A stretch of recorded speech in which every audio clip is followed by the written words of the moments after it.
എല്ലാവർക്കും നമസ്കാരം. ഇന്ന് മാർച്ച് 6 വെള്ളിയാഴ്ച. തിയേറ്ററുകളിൽ സിനിമകളുടെ വലിയൊരു പൂരമാണ് ഇന്ന് നടക്കുന്നത്. മലയാളം മുതൽ ഹോളിവുഡ് വരെ ഏകദേശം 15ഓളം സിനിമകളാണ് ഇന്ന് റിലീസ് ആയിരിക്കുന്നത്. നമുക്ക് ഓരോ സിനിമയെക്കുറിച്ചും വിശദമായി നോക്കാം. ഡോൾബി ദിനേശൻ. നിവിൻ പോളിയുടെ തകർപ്പൻ തിരിച്ചുവരവ് പ്രതീക്ഷിക്കുന്ന ചിത്രമാണിത്. ഒരു പക്ക കോമഡി എന്റർടൈനർ. ദിനേശൻ എന്ന കഥാപാത്രം നേരിടുന്ന വിചിത്രമായ സാഹചര്യങ്ങളാണ് ഇതിന്റെ പ്രമേയം. അടുത്തതായി കുഞ്ചാക്കോ ബോബൻ നായകനാകുന്ന ഇൻവെസ്റ്റിഗേറ്റീവ് ത്രില്ലർ. ഒരു ഗ്രാമത്തിൽ നടക്കുന്ന മിസ്റ്ററി അന്വേഷിക്കുന്ന ഓഫീസറുടെ വേഷത്തിലാണ് താരം എത്തുന്നത്. അടുത്ത സിനിമ പ്രഥമ ദൃഷ്ടിയ കുറ്റക്കാരൻ. വിജയരാഘവൻ, പാർവതി തിരുവനന്തപുരത്ത് എന്നിവരുടെ പ്രകടനം തന്നെയാണ് ഇതിന്റെ ഹൈലൈറ്റ്. ഇതൊരു കോർട്ട് റൂം ഡ്രാമയും ഇൻവെസ്റ്റിഗേഷൻ ത്രില്ലറുമാണ്. അടുത്തതായി മന്മഥൻ ആൻഡ് ഡെർബി.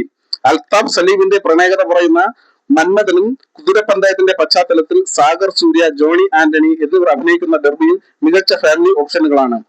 ഹൊറർ ഇഷ്ടപ്പെടുന്നവർക്ക് ഹേമന്ത് മേനോന്റെ എറിക് തിരഞ്ഞെടുക്കാം. ആക്ഷൻ മൂഡിലാണെങ്കിൽ സുനിൽകുമാറിന്റെ വെറി എന്ന പ്രതികാര കഥ കാണാം. തമിഴ് വിശേഷങ്ങൾ.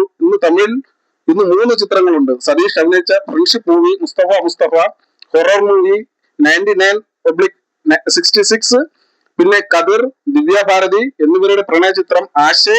ഇത് 3 വ്യത്യസ്ത ജോണറിലുള്ള ചിത്രങ്ങളാണ്.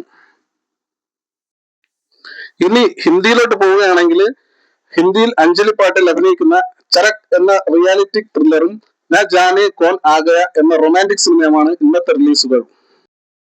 ഹോളിവുഡിലേക്ക് പോയാല് ലോകമെമ്പാടും ചർച്ച ചെയ്യാവുന്ന 2 ചിത്രങ്ങളാണുള്ളത്. ക്രിസ്ത്യൻ ബേലിന്റെ ദി ബ്രൈഡ്, കൂടാതെ കുട്ടികൾക്കായി പിക്സലിന്റെ അനിമേഷൻ ചിത്രം ഹോപ്പേഴ്സ്. നിങ്ങൾ ഇതിൽ ഏത് സിനിമയാണ് കാണാൻ പോകുന്നത്? കണ്ടവർ ഉണ്ടെങ്കിൽ പടം എങ്ങനെയുണ്ടെന്ന് താഴെ കമന്റ് ചെയ്യുക. പുതിയ സിനിമാ വാർത്തകൾക്കായി ചാനൽ സബ്സ്ക്രൈബ് ചെയ്യുക. വീണ്ടും കാണാം. നന്ദി.